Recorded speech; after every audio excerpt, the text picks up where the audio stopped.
Hello everyone, welcome back to the channel. In this video I'm going to walk you through on how to connect Strava to Garmin watch.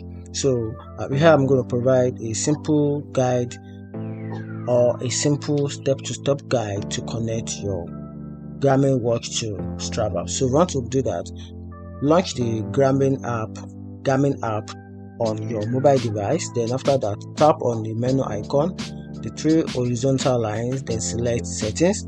Then after that, in the settings menu, find the tab on and connect app. Once you do that, select the Strava from the list of available app, then follow the prompt to log in to your Strava account and authorize the connection. Once you do that, once the device is connected, your Garmin activities will automatically sync to your Strava, and that is how you can connect the two apps together on your mobile devices. If you find this video helpful, turn on the notification button and follow for more. Thank you.